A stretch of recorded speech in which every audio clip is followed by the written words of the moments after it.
भक्तमाल गाथा, ये भक्तमाल गाथा, ये भक्तमाल गाथा, ये भक्तमाल गाथा, ये भक्तमाल गाथा, ये भक्तमाल गाथा।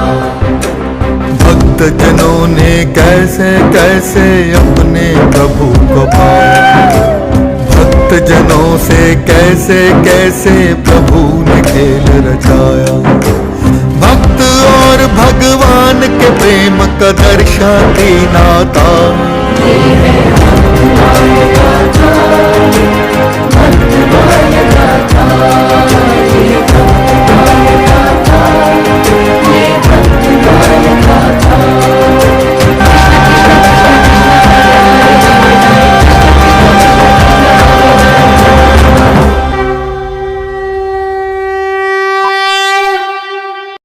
कौन है आप? मैं काशी से चलकर आज ही अयोध्या पहुंचा हूं। मेरे गुरुदेव ने बताया कि कुछ समय पश्चात यहाँ पर महर्षि वाल्मीकि जी के अवतार गोस्वामी तुलसीदास जी आएंगे और इसी स्थान पर बैठकर वो राम कथा लिखेंगे। उन्हें ये स्थान सौंपने के बाद अपनी देह को योग अग्नि में गलित करके तुम मेरे पास आ जाना। मैंने आपको देखते ही पहचान लिया था। अब आप यहाँ निवास कीजिए और मैं अपने गुरुदेव के पास साकेत धाम प्रस्थान करता हूँ।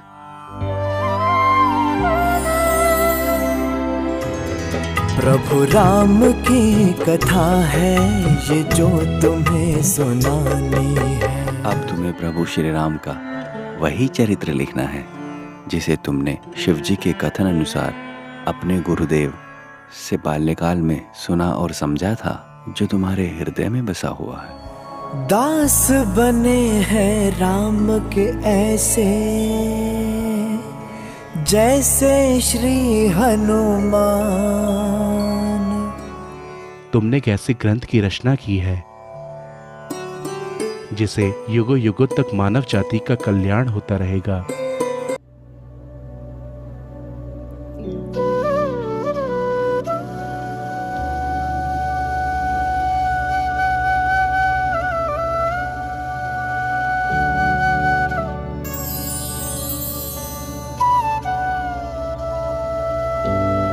तुलसी,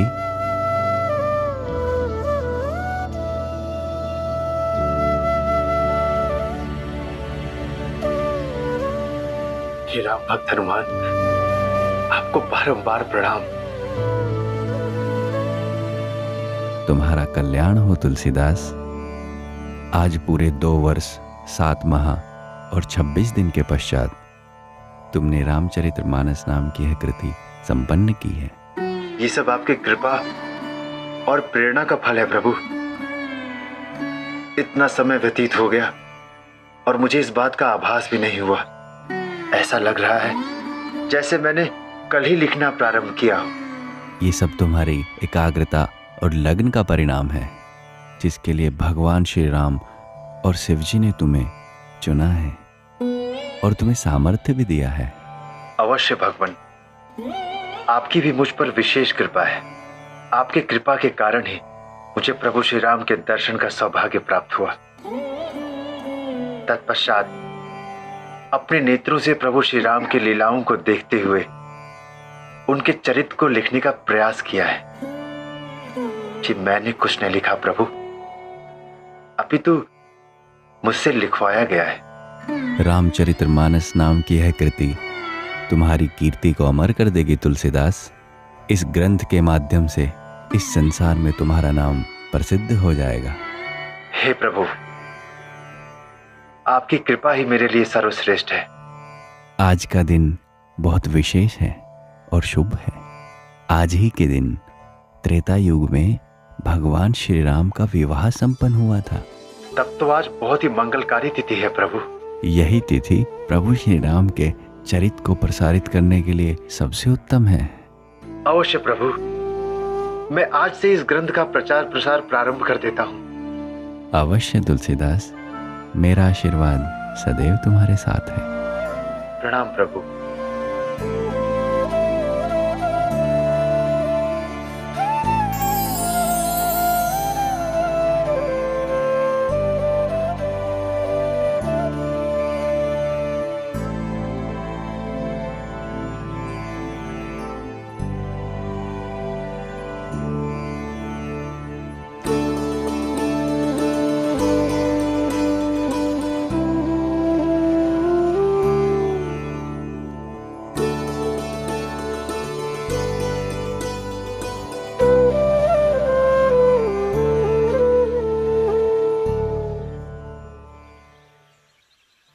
क्षमा करें महात्मा जी, आप इस प्रकार इस आश्रम को छोड़कर कहाँ जा रहे हैं?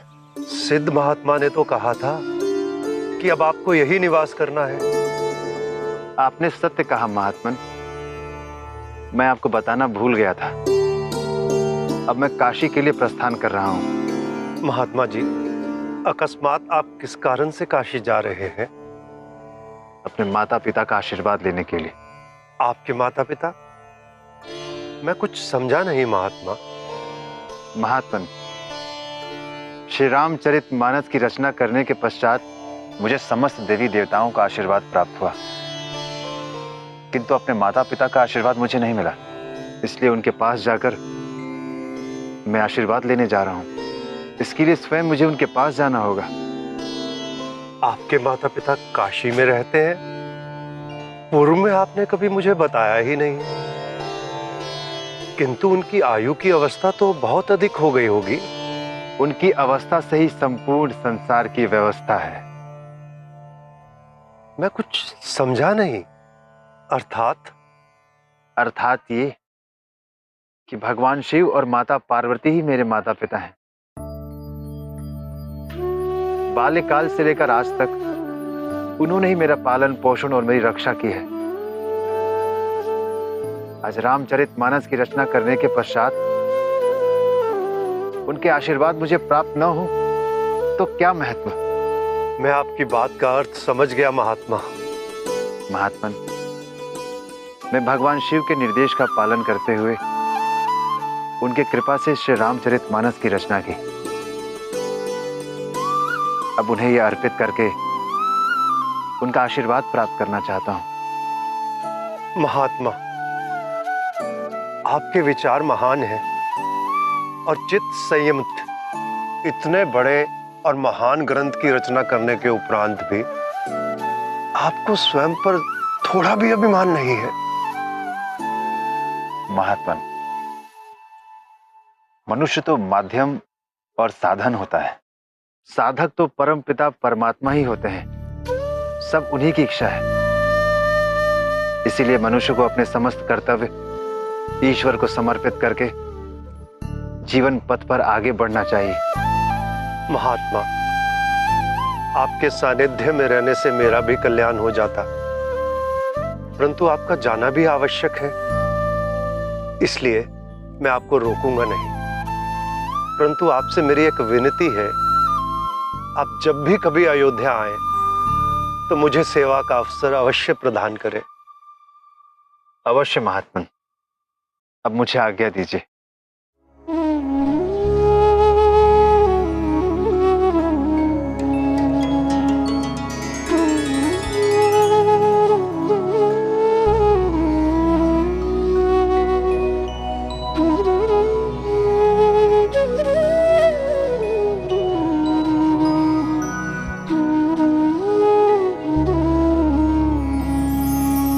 जिनके आगे झुकता है देवों का भी शीश, काशी जाकर विश्वनाथ का लेना है आशीष। पार्वती माँ और शिव जी है तुलसी के पितुमात।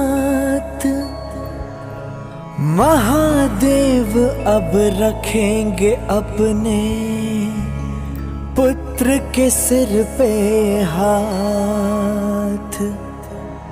जिनके आगे झुकता है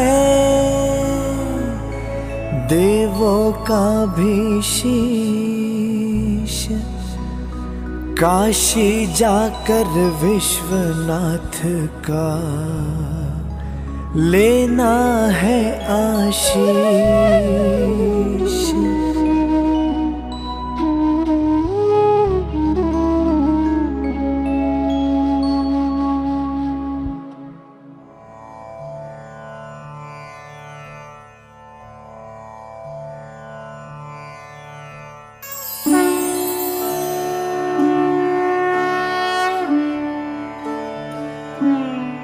पुत्र तुलसी,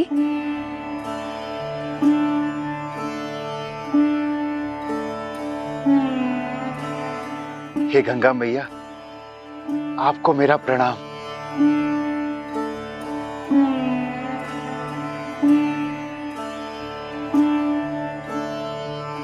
दीर्घायु हो पुत्र, यशस्वी हो, सारे संसार में तुम्हें ख्याति मिले, जन्म जन्मांतर तक तुम्हारी कीर्ति इस संसार में अमर रहे। माता, आपके पतित पावन जल का स्पर्श पाकर ऐसा लग रहा है जैसे मेरी माता ने मुझे हृदय से लगा लिया हो। आपके ममतामय स्पर्श पाकर मैं धन्य हो गया हूं माता। माता, आप तो भली भांति जानती है मेरा काशी आने का उद्देश्य। हाँ तुलसीदास, मर्यादा पुरुषोत्तम श्री राम के चरित्र को एक ग्रंथ रूपी रामचरितमानस में लिखकर तुमने एक बहुत ही महान कार्य किया है। इससे तुम्हें समस्त संसार में प्रसिद्धि मिलेगी। तुम्हारा कल्याण हो पुत्र। जय गंगा मैया।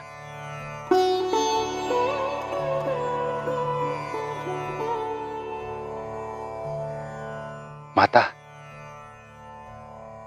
अब मैं काशी विश्वनाथ के प्रांगण में भगवान भोलेनाथ और माता पार्वती, जिन्हें मैं अपना माता और पिता मानता हूं, उनका आशीर्वाद प्राप्त करने हेतु इस ग्रंथ का पाठ करूंगा और आप भी मेरी रचना सुनेंगी, क्योंकि आप स्वयं शिवाया हैं। भगवान भोलेनाथ के जटाओं में आपका स्थान है। कदाचित मुझे संशय हो गया था, इसलिए आपका आशीर्वाद प्राप्त करने हेतु मैंने आपका आह्वान किया माता। तुलसीदास, मर्यादा पुरुषोत्तम श्री राम के चरित्र का वर्णन तुमने सरल भाषा में किया। इससे आम जनमानस रामचरितमानस का पाठ सरलता पूर्वक कर सकेंगे। तुम्हारे द्वारा लिखा गया काव्य गंगा जल की भांति तरल है। युगों युगों तक श्री राम के भक्त रामचरितमानस का पाठ करके भाव विभोर होंगे। प्रत्येक शुभ अवसर पर रामचरितमानस का पाठ किया जाएगा। जाओ पुत्र, तुम रामचरितमानस का पाठ अति शीघ्र ही प्रारंभ करो। मेरा आशीर्वाद सदैव तुम्हारे साथ है।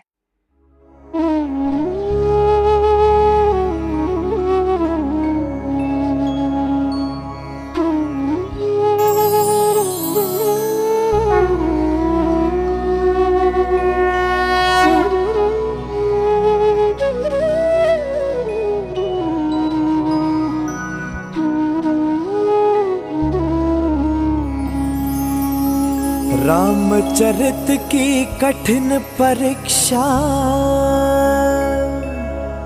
हुई है अब प्रारंभ। बड़े बड़े विद्वानों का भी टूटेगा अब दंभ। सदा सफलता महापुरुष को मिलती बड़े विलंब। बाधाओं से होता है जीवन का आरंभ। काशी में तुलसी के लिए सबसे बड़ा है काज। विश्वनाथ भगवान को कथा सुनाए आज। महादेव का मिल जाए जिसको भी वरदान, उससे बड़ा संसार में भला कौन धनवान।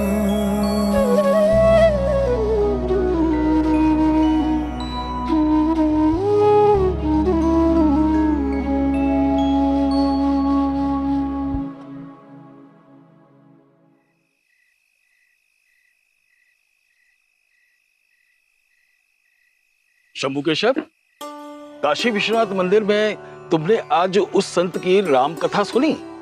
हाँ बद्री, सुना। कितनी मधुर वाणी है। उन्होंने भगवान राम की गाथा इतनी सरल भाषा में सुनाई, मैं तो मंत्र मुग्ध होकर सुनता रहा। मैंने भी कई विद्वानों द्वारा संस्कृत में रामायण का पाठ सुना है, पर वो इतनी सहजता से समझ में ही नहीं आता। एकदम सत्य कह रहे हो। वाल्मीकि रामायण संस्कृत में है, और इतनी संस्कृत किसी विद्वान के अतिरिक्त और किसको समझ आ सकती है। मुझे तो राम कथा बहुत अच्छी लगी। कल मैं पुनः जाऊंगा सुनने के लिए। हम भी चलेंगे। ऐसे अवसर जीवन में बार बार नहीं मिलते। सत्य कहा। आइए, अब रात बहुत हो चुकी है, हम चलते हैं। कल प्रातः निकलना भी है। कई वर्षों पश्चात गोस्वामी तुलसीदास पुनः काशी में आकर हमारे वर्चस्व को संकट में डाल दिया है। जनसाधारण भाषा में भगवान राम के चरित्र पुराण लिखकर वो क्या सिद्ध करना चाहते हैं? आप सत्य कह रहे हैं महानुभाव। क्या गोस्वामी तुलसीदास को ये ज्ञात नहीं है कि ये काशी है? काशी में संस्कृत के एक से बढ़कर एक विद्वान रहते हैं। संपूर्ण विश्व से विद्यार्थी यहाँ संस्कृत का ज्ञान अर्जित कर विद्वान बनने हेतु आते हैं। इससे पूर्व भी तुलसीदास काशी में हमारी प्रतिष्ठा को धूमिल करने आए थे, किंतु अब हम ये संभव नहीं होने देंगे।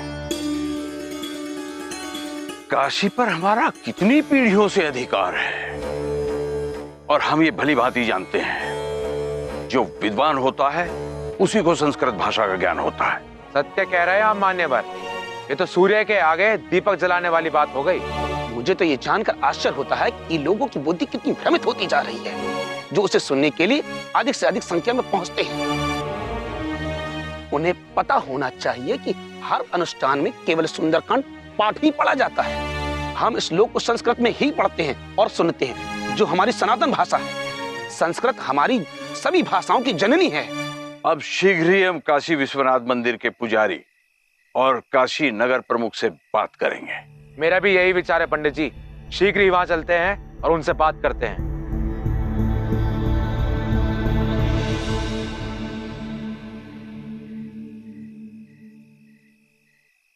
मान्यवर, इस समय आने का प्रयोजन? हाँ, कुछ विशेष कार्य था जिसके लिए आना पड़ा। अवश्य, मैं क्या सेवा कर सकता हूँ? नगर प्रमुख जी, ये क्या अनर्थ हो रहा है? काशी विश्वनाथ मंदिर के प्रांगण में प्रभु श्री राम का अपमान हो रहा है। क्या ये आप नहीं जानते? आप क्या कह रहे हैं? प्रभु श्री राम का अपमान? हाँ, वहां तुलसीदास बैठा लोगों को क्या पाठ पढ़ा रहा है? जिस शैली में वो रामचरितमानस का वर्णन कर रहा है, क्या वह शैली देवताओं की है? कदापि नहीं। रामायण का पाठ सदियों से देववाणी संस्कृत में पढ़ा और सुना जाता है। आप तुलसीदास को मंदिर में इस तरह का पाठ पढ़ने की अनुमति कैसे दे सकते हैं? सामान्य ग्राम भाषा में उनके द्वारा लिखित भगवान श्री राम की गाथा लोगों को भ्रमित कर रही है। परंतु आप लोग स्वयं देख रहे हैं, लोग रामचरितमानस का पाठ बड़े चाव से सुन रहे हैं। कई लोगों की भीड़ मंदिर में केवल तुलसीदास को सुनने हेतु ही आ रही है। हाँ, वो सब तो ठीक है, परंतु आपको यह जानना अत्यंत आवश्यक है कि देवताओं की स्तुति देववाणी में ही होनी चाहिए। साधारण भाषा में निषेध है, इससे देवताओं का अपमान होता है। और आप जानते हैं कि देवी देवताओं का अपमान मनुष्य के लिए विनाशक है।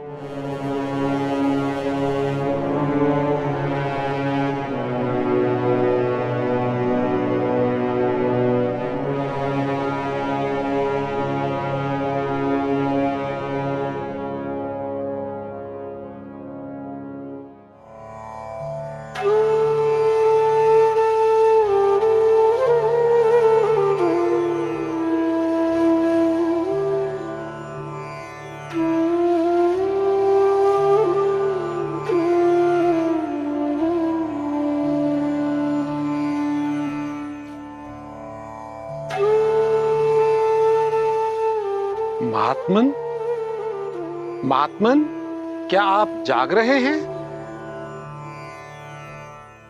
हम मंदिर की संचालन समिति से आए हैं, आपसे विशेष बात करनी है। हम आपका ज्यादा समय नहीं लेंगे।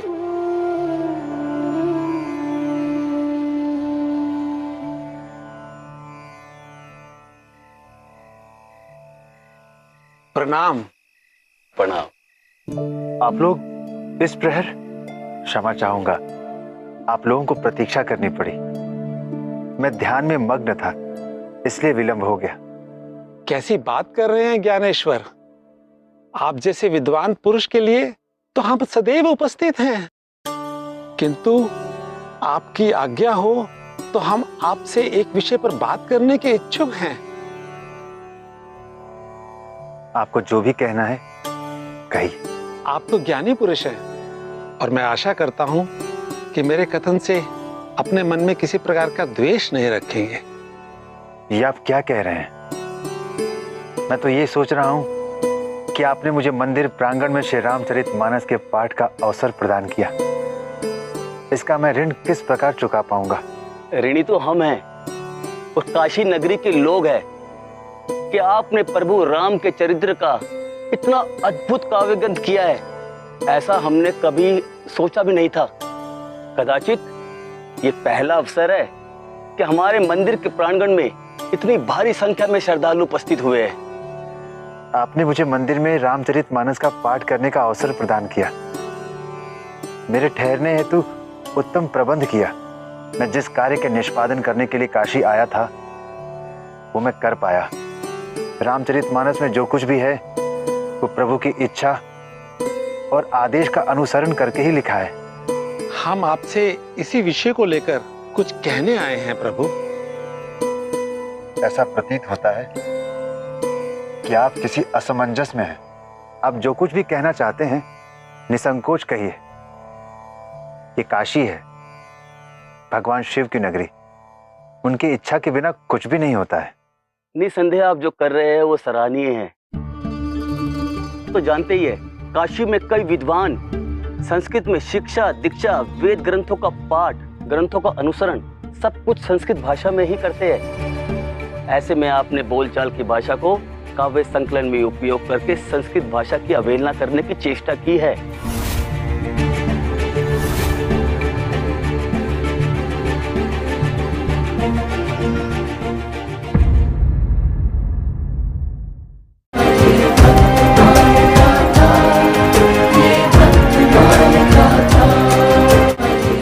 परम कृपालवे श्री सद्गुरु भगवते नमो नमः। जय श्री राधे, जय श्री कृष्ण। मैं अपने समस्त दर्शकों को बधाई देना चाहूँगा। आज ऐसा विचित्र संयोग गोस्वामी तुलसीदास जी का जीवन चरित्र भक्तमाला गाथा के रूप में चल रहा है और उसी बीच आज गोस्वामी तुलसीदास जी का जन्म दिवस है, उनका अवतरण दिवस है। आज के दिन ही प्रयागराज के पास जमुना तट पर राजापुर ग्राम, जिला बांदा, आत्माराम दुबे और हुलसी देवी के यहाँ पर गोस्वामी तुलसीदास जी जन्म लेते हैं और सनातन धर्म का प्रचार प्रसार करते हुए समस्त विश्व को ज्ञान भक्ति का उपदेश देते हुए अपने जीवन को यापन किया, अपना भी उद्धार किया और हम सब भक्तों के लिए उद्धार का मार्ग प्रशस्त किया। गोस्वामी तुलसीदास जी के जन्म को लेकर एक दोहा बड़ा प्रसिद्ध है। वह है 1554 विषय कालिंदी के तीर, श्रावण शुक्ला सप्तमी तुलसी धर्यो शरीर। 1554 सम्मत श्रावण की शुक्ल पक्ष की सप्तमी के दिन गोस्वामी जी इस दुनिया में हम सब के कल्याणार्थ प्रकट हुए थे, आए थे। तो आज का परम पावन दिन मैं एक बार फिर समस्त दर्शकों को बहुत बहुत बधाई देता हूं गोस्वामी तुलसीदास जी के जन्म दिवस की। और दूसरी बात, सम्मत 1631 चैत्र का महीना, दिन मंगलवार, शुक्ल पक्ष की नौमी तिथि, जब गोस्वामी तुलसीदास जी ने रामचरितमानस श्री हनुमंत लाल जी के कहने पर उनके आदेश से लिखना प्रारंभ किया था। और ये पवित्र दिन था रामनवमी, राम जन्म उत्सव। इसी दिन मेवाड़ के राज्य सिंहासन पर महाराणा उदय प्रताप सिंह आसीन हुए थे। पूरे भारत में बहुत बड़ा उत्सव मनाया गया था। हिंदू धर्म के, सनातन धर्म के संरक्षक महाराणा उदय प्रताप सिंह का राज्याभिषेक हुआ था मेवाड़ के सिंहासन पर, और इसकी धूम अयोध्या तक थी। और उस दिन अयोध्या में राम जन्म उत्सव बड़े धूमधाम के साथ भव्य मनाया गया था। गोस्वामी तुलसीदास जी को एक संत मिलते हैं जब वो इस चिंता में थे कि मैं कहाँ रहूं, मेरा ठिकाना कहाँ होगा जहां पर मैं ग्रंथ लेखन कर सकता हूं निश्चिंत होकर के। तो संत ने बताया हनुमानगढ़ी के पास सुंदर बगीचा, वहां ले आए। वहां पर एक संत मिले, उन संत ने बताया कि ये जो बगीचा है ये धनाध्यक्ष कुबेर का लगाया हुआ बगीचा है। मेरे गुरु ने ही पर परम सिद्धि लाभ प्राप्त की थी, भगवान के दर्शन किए थे, और मुझको इस स्थान पर छोड़ गए ये कह करके कि तब तक यहां रहना जब तक श्री वाल्मीकि जी के अवतार गोस्वामी तुलसीदास जी यहां न आए। यहीं पर वो रामचरितमानस लिखेंगे, उनको देकर के ये कुटिया, ये वेदी, ये स्थान, तब तुम मेरे पास साकेत में आओगे। फिर गोस्वामी तुलसीदास जी का पदार्पण होता है, वो पहचान जाते हैं और उनको वो स्थान देते हैं और स्वयं योग अग्नि से अपने शरीर को भस्मीभूत करके साकेत चले जाते हैं वो संत। तब गोस्वामी जी उसी कुटिया में रह करके वट वृक्ष के नीचे वेदी पर हनुमान जी की आज्ञा से, आदेश से, उनकी कृपा प्राप्त करके और ग्रंथ लेखन प्रारंभ करते हैं। और यह ग्रंथ सन 1633 में पूर्ण होता है। और संयोग की बात, अगहन का महीना, विवाह पंचमी जो कहते हैं, जिस दिन सीताराम जी का विवाह संपन्न हुआ था, उसी दिन रामचरितमानस का लेखन कार्य भी पूर्ण हुआ। इस प्रकार 2 वर्ष 7 महीना 26 दिन में रामचरितमानस संपूर्ण हुए। उसके बाद आप काशी जी आते हैं और रामचरितमानस का पारायण करने लगे, भक्त सुनने के लिए आने लगे। तो वहां विद्वानों के मन में गोस्वामी तुलसीदास जी की प्रसिद्धि देख करके ईर्षा हो गई। मान बढ़ाई ईर्षा दुर्लभ तजना एह। और उसके बाद क्या हुआ ये आप देख रहे हैं, और फिर क्या होगा ये आप कल देखेंगे। और ये होता रहा सदा से। जो भी व्यक्ति आगे बढ़ता है तो कुछ लोग टांग पकड़कर पीछे खींचने का प्रयास करते हैं। ये सदा से होता रहा और ये सदा होता रहेगा। गोस्वामी तुलसीदास जी की रामायण में कोई कमी नहीं, लेकिन उनको कमी दिख रही है। क्यों? कहते हैं हिंदी में क्यों लिखी, देववाणी संस्कृत में लिखना चाहिए। ये आपने तो हिंदी में लिखा, ये तो एक शाखा है, मूल तो संस्कृत है हमारी। तो गोस्वामी जी कहते हैं कि भाषा शाखा है सही और सुरवाणी है मूल, मूल रहता है धूल में, शाखा पे फल फूल। संस्कृत मूल है और ये भाषा हिंदी ये उसकी शाखा है, लेकिन फल फूल शाखाओं में लगते हैं, मूल में नहीं लगते। मूल रहता है धूल में, शाखा पे फल फूल। लेकिन कोई मानने को तैयार नहीं हुआ। उसके बाद क्या होता ये आप देखेंगे कल। अब आपको मिलेंगे ठीक 15 मिनट के बाद प्रतिदिन की भांति चरण छाया YouTube चैनल पर आपके प्रश्नों को लेकर के। किसी भी प्रकार का आपके मन में कोई प्रश्न हो, भक्तमाल गाथा को लेकर के, सीरियल को लेकर के या धर्म अध्यात्म को लेकर के, आप चरण छाया YouTube पर अब से 15 मिनट के बाद आकर के अपना प्रश्न रख सकते हैं। तब तक के लिए चाहेंगे आपसे अनुमति। जय श्री राधे, जय श्री कृष्ण।